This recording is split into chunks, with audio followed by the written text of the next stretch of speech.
Hello, and welcome back to the new and a bit different episode of Deep Dive. In this episode, we will look back on the most important takeaways from the previous 6 episodes and try to put the pieces of the puzzle together so that we can paint a picture of today's shoppers.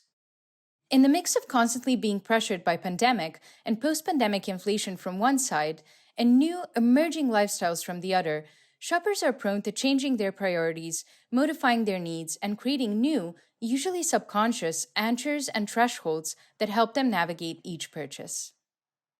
Since the first episode about busting plant-based product myths, we have hosted a number of guests, both internal and external, including Reina Rusnak, an experienced retailer, Shalini Sahi, an insights lead from Platis Global, and Oksana Sobol, an insights lead at Clorox, along with many of our insights managers and new business developers. Inspired by IC's shopper behavior studies, we delved into recession-proof planograms, shoppers' reactions to inflation and shrinkflation, what drives category growth, what makes a good claim, and how the stores of the future will look once new HFSS regulations are implemented. All of these deep dives brought us closer to a better understanding of evolved shoppers. So, without further ado, here are the highlights we consider the most insightful so far. While preparing for this conversation, I was thinking about the number of products in an average store. Is it 100, 1,000, 10,000? Well, it seems that a traditional supermarket has from 15,000 to 60,000 SKUs, on average around 40,000. So in our shelf testing, where we analyzed about 80% of the representative market share, the typical size of a shelf for mature categories, for example, like household cleaners, chocolate, coffee, or CSDs, is around 300 SKUs. Even within the simplified testing environment, which focuses on one category alone, there are approximately 300 to 400 products competing for attention alongside your product or a new product. And this is why context matters. This is why category managers turn to us for help. They face increasing pressure from retail chains that demand justification and evidence that a new product, new packaging, or new type of display will work. Space on the shelf, and let's be honest, on the floor too, is limited. And retailers not only need to increase sales, but also ensure a satisfying consumer experience in the face of overwhelming choices. We know that if there's too much choice, a shopper will become paralyzed and just walk away. 3 years ago, it was health concerns. People were stressed about contracting COVID. There was no vaccine. That was the time period we were in. And we had one-way aisles to try to combat that and to make people feel safe. Fast forward 3 years, we are still seeing a lot of stress around grocery shopping, but the reason for that is very different. And the reason now is that we're seeing these huge, unprecedented inflationary pressures, and many consumers have a fixed budget. When we think about the household number of households that are living paycheck to paycheck, that is roughly 2/3 within our country, within the United States. So consumers need to make adjustments at the shelf as other prices are rising, and consumers will tend to focus on some of the big pillars of the budgetary requirements first, like mortgage or rent, utilities, gas to get to and from work. Grocery spending sometimes becomes more of a discretionary spend. And as we think about the different levers that businesses will pull, so CPGs and retailers, those are some of the things we're going to dive deeper into with shrinking packages versus raising rates. But customers also have some levers that we're seeing them pull. So we're seeing 3 main behaviors that customers are opting for at the shelves. And one is that 42% of current consumers are reporting that they are more aggressively searching for deals and discounts every time they shop. The second thing that we are seeing is that roughly a little bit more than a third, so roughly 35% of consumers have reported that they've switched to a lower cost grocery retailer in the past year. And finally, the other behavior that we're seeing is that Approximately 1/4 of consumers are reporting that they are purchasing private label brands more often now than they were 1 year ago in an attempt to save money and to try to make their budget stretch a little bit further. As inflation and higher prices have impacted consumers, 73% of people have acquired a taste for private label brands and plan to keep buying them even as the economy improves. Just 9% that they will not stick with private label options. Additionally, 9 out of 10 shoppers say that they are bargain hunting when grocery shopping. A total of 41% are visiting multiple stores to find the best deals. And cheaper pricing is 4 times more likely to attract shoppers to a store versus just special offers and promotions. Many retailers have stepped up the quality and selection of their private label offerings in recent years, hoping to boost the perception of store brands as marrying good value with higher quality. We know that even prior to the pandemic, consumers were increasingly comfortable with, or sometimes even preferring, private label brands over branded ones. That trend has only gone further with the pricing inflation observed in the past year, another nudge for shoppers to give private label a shot, if not yet buying. Looking a little bit more deeper into each of the categories specifically, and when we're playing with price for these categories. Back to Sasha for additional details. Okay, so starting with the chips and looking at the conjoint data, we focused on chips variants such as original and flavor, but also big and small packs. And what we noticed right away with those dark bars on the graph is that no matter the price increase, original pretty much remains intact. On the other hand, same cannot be said for flavored variants that start to take a hit somewhere around 15% increase. All the while, big packs are also very likely to be affected, as consumers show the tendency to substitute with smaller packs, or some even walking away from the shelf or brand entirely. For body wash, the main data cut we had a chance to look into is between big packs with 30 ounces and more and small packs with less than 18 ounces. And what we noticed is a distinct shift from bigger to smaller packs. And notice how white bars continue to decrease with every next price increase scenario, while it is vice versa for smaller packs. This shows us that consumers are very sensitive to that current out-of-pocket situation, trying to spend as little as they can, even though we all know that might not be the best budget plan in the long run. Okay, and at a macro level for dishwash, looking at those used for machine washing, we noticed that this subcategory stays stable. And we saw the same for hand washing as well, just not displaying it on this particular graph. But more interestingly, looking at the second bar on the graph, market leader liquid, although not significant, it takes a slight hit at 5% increase and then stabilizes throughout the other price scenarios. Pods, on the other hand, take a more notable hit, especially with 25% increase scenario.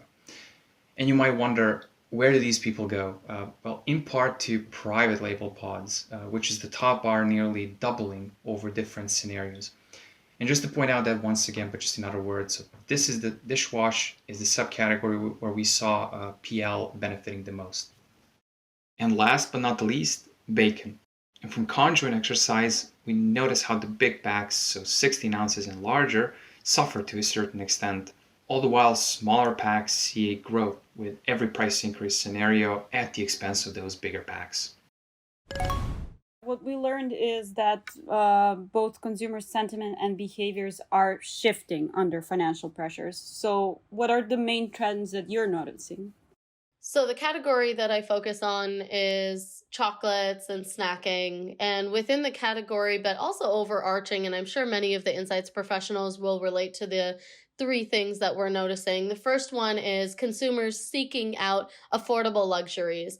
They may be feeling the pressure of not having enough money, or just mentally, maybe physically they do, but they're feeling the mental pressure of the recession. So they're seeking for things that are much more affordable and luxurious to help also with the second theme, that is finding opportunities for them to bring joy and mood boosters into their life. And, Flips, we ride on that mood boosting.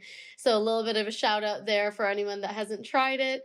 On top of that, the third theme is a lot of consumers are shopping channels that they may not normally shop. I mean, I'm a consumer myself, and I recently went to Aldi when I haven't been to Aldi in maybe 5 years, to be honest, just because I think it's the best way of ensuring that I'm shopping at channels that allow for value shopping.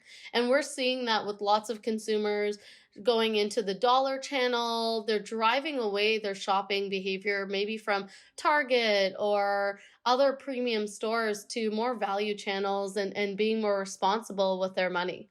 All right. Yeah, that's exactly my point as well. As a consumer, I started going to different kind of stores that I wouldn't naturally go to. But yeah, I always want to look to see if the product that I'm really interested in has the best price in maybe the furthest store from where I'm living. So yeah, and I wanted to ask you, is there anything specific about your category that you can tell us about? Yeah, I can speak to especially my portfolio.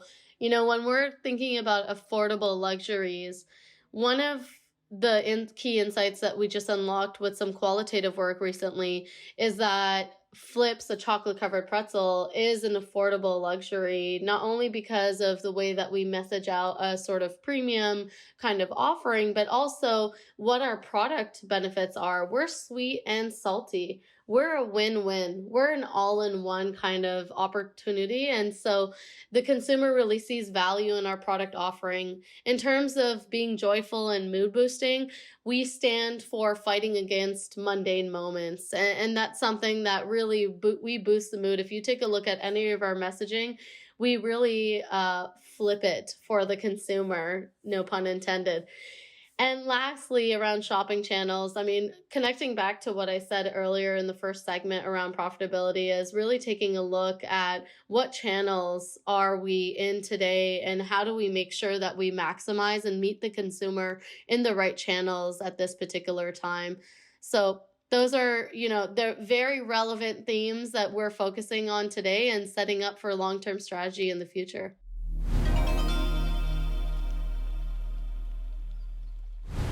I stumbled across this Credit Suisse Research Institute report this week that really identified Gen Zs and millennials in China and India and other emerging countries as being more likely to align with sustainable consumption than those in developed regions. So my assumption would be that these like more Western open, maybe progressive countries would be more prone to look into sustainability and buy sustainable products. But what this study actually showed is that it's quite the opposite. So all of these myths that we've busted about, being ready to buy expensive vegan foods and everything come down to this.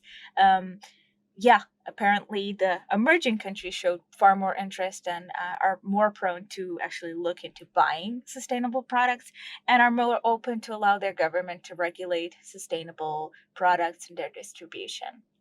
For me, it's a really cool finding. I think also from an aspect of maybe some of these countries are suffering direct consequences of climate change, and this is really conditioning the way they respond to this. But it's a fascinating finding, and I think it really surprised me. Our study from last year actually pinned eco and green as some of the least trusted claims. However, more specific eco claims like made from 100% recyclable materials did way better across KPIs. And now, further on the note of being specific, which is usually achieved by giving percentages, it is best to focus on features where you can claim 100% or, at least something close. You see, consumers are becoming increasingly rigorous when it comes to naturalness and sustainability. They have high expectations. So, claiming 100% recyclability will be regarded in a more positive light than claiming that packaging is made with, for instance, 20% less plastic.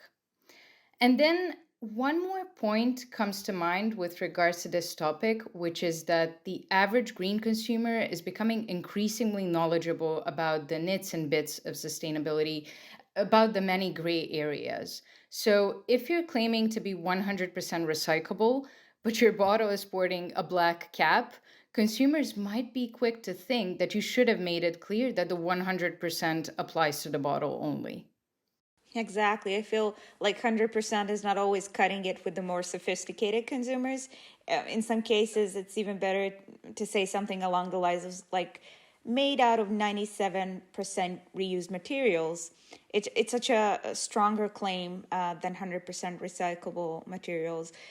Why? Because in a way, it's way more transparent, it's considered. We can even say admits to certain limitations and realities in production and distribution chain. And it's essentially it allows consumers to build that necessary trust in the category, populated by vagueness and regulatory gray zones, especially given that sustainable products still tend to be on the pricier side. Trust and loyalty are key in making sustainability actually sustainable. You know, sustainability and consumer reaction to it has been one of the most fascinating topics for me to unpack as a researcher, especially from behavioral point of view. What I have observed is that sustainability is an area where the say-do gap is one of the widest, and consumer inertia can be difficult to overcome. For example, this is a space where manufacturers can face the first mover's dilemma, meaning someone has to be the one to drive positive change, but unless the category follows, there are scenarios where they might get penalized at shelf. Examples may include product compaction, where consumers understand that they're getting the same amount of product if they take the time to read the label or you explain the change to them in a concept. But when they are quickly reacting just to the optics of your size differential versus your competition, they might make a different decision. Or another one, consumers may say that they do not want secondary packaging, but unless it's a category-wide evolution, brands who drop it might suffer from less breakthrough. And then refill models bump up against ingrained consumer perceptions and a whole host of behavior inertia as well. In short, I have seen enough examples of consumers saying one thing when it comes to sustainability, when they interact with the concept or product in isolation, and do another thing when they use heuristic cues to make those split-second decisions at shelf. But the question, of course, is not whether to drive sustainability, it is how. And that's where we've got to bring our full understanding of consumer from what they actually want, which is sustainability, to what's standing in the way of what they want, to how to change perceptions and behaviors to achieve it. Companies need to embrace a more holistic approach that goes beyond their own brand. In researcher terms, it means testing everything you can, pack design, displays, MPDs, in context, in a real environment. And when I say real environment, I mean virtual environment, because we test everything in a virtual environment, which has a striking 0.9 correlation with face-to-face shopping. So it's scalable, faster, and definitely more affordable. Going beyond pack, display, and planogram testing here, I would also add running behavioral decision tree studies, and we run them both for brick and mortar and online shopping.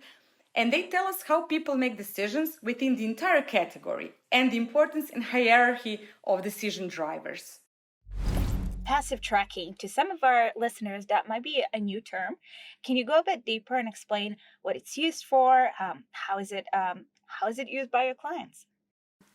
Yeah, it's the first step in the holistic understanding of the consumer's path to purchase. This exploratory phase provides us with valuable insights into consumers' natural behavior, which means not claimed and not moderated, when searching the category and brands online. After consumers consent, we are able to analyze respondents' browsing history in the past 30, 60, or 90 days. Passive tracking provides answers to some of the most common clients' questions related to the category online behavior. Such questions are which touchpoints are most frequently used, what is the typical number of visits to a certain website, and from which websites are visitors most likely to come to their category. How does your team help brands navigate the process and bring the surprise after launch to a minimum? Well, I would always suggest going beyond purely